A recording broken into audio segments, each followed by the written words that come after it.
I had never imagined that the path of my life would take such unexpected turns. My name is Jake, a 32-year-old man who has endured my fair share of ups and downs. With short dark hair that I often brush back in moments of frustration and warm brown eyes that seem to see the world with a mix of determination and melancholy, I have faced challenges that tested every ounce of resolve in me. Today, let me share the tale of how a long-forgotten betrayal led to a web of revenge that caught even me by surprise. Picture this: several years ago, I was just a stepping stone in the company, an eager employee willing to do whatever it took to climb the corporate ladder. But life had different plans. I had a colleague who, like me, was trying to make ends meet in a world that constantly demands more without offering any guarantees. Let's call him Mark. Mark was a diligent worker, someone who carried the weight of his responsibilities with pride. Every task he tackled showed his commitment to his job and to the people he worked with.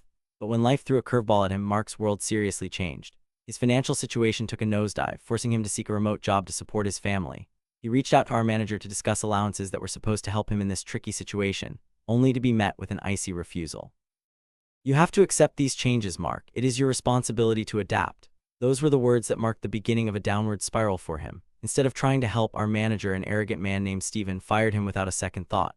Losing a job is like losing a piece of yourself, and that day changed everything for Mark. The rejection left him shattered, but Mark was not one to concede defeat. Determination coursing through his veins, he picked himself up, worked multiple odd jobs. It was not easy, and there were days when he questioned his sanity for believing he could rise again from the ashes. But through collaboration and relentless perseverance, he slowly clawed his way back into the corporate world. Fate often ties up loose ends and weave patterns we cannot see. Years later, Mark found himself as head of document verification for a large corporation. He had truly transformed his life. By sheer grit, he emerged as someone indispensable in the very realm that had once rejected him. Each piece of his story was lined with unfathomable struggles and countless lessons learned. Meanwhile, Steven had also moved on. He transitioned to a contracting company, not realizing that karma had a subtle way of creeping up on you when you least expect it. Unbeknownst to him, his past actions had sown seeds of trouble. Ironically, Mark now found himself on the client side, overseeing all the documentation for the largest contract Steven's new company was hoping to secure, worth almost $2 million. My heart raced at the delicate position Mark was in. He could have played it safe, he could have taken the high road, but the ghost of the past lingered, whispering sweetened temptations of revenge. I watched as our paths crossed again. Steven, unbeknownst to him, had been kneeling before a man who had once gripped his career with firm hands. We often think a little power will bring us solace, but sometimes it merely amplifies our vulnerabilities. The moment came when Steven pushed his company's bill for approval through countless obstacles. Each time that bill reached Mark's desk, he scrutinized it with razor-sharp attention, picking apart every piece of documentation. Steven was furious. He had sent the same bill at least a dozen times, facing rejection each time. Mark was a master of his craft. He made sure that no detail escaped his eye. There was no way he was going to let a man who had left him in despair ride back to the glory he had wrested from Mark's grasp. With every rejection Mark issued, Steven's frustration grew, gnawing on him like a parasite. "It is not that complicated," he would say, but Mark devised error after error with dazzling proficiency. As Steven's company faced the looming threat of bankruptcy, his desperation met his arrogance, creating a toxic blend that always leads to ruin.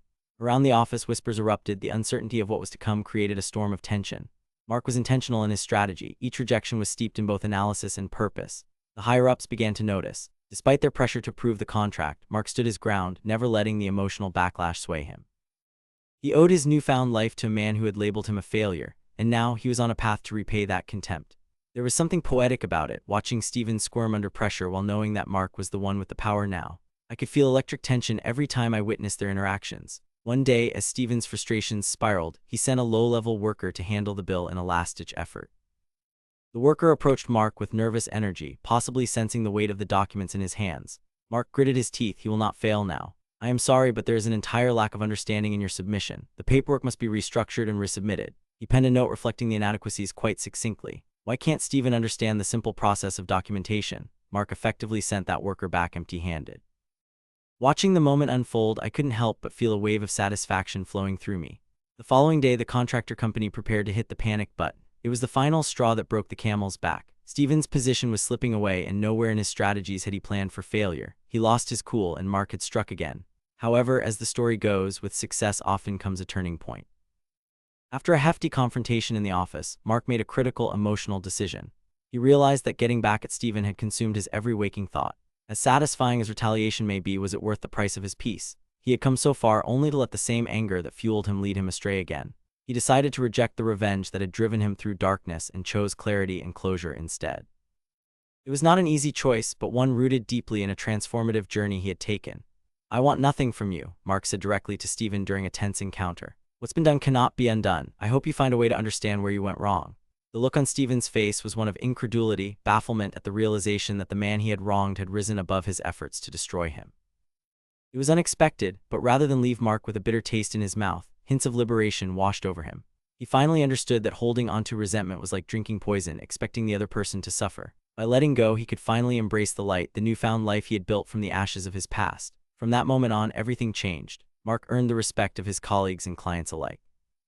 The frost burned off, revealing a warm bond he had cultivated with those around him through perseverance and strength. When the dust settled, it was not revenge that lingered at the forefront, but the realization that humans can make terrible mistakes while also finding paths to redemption.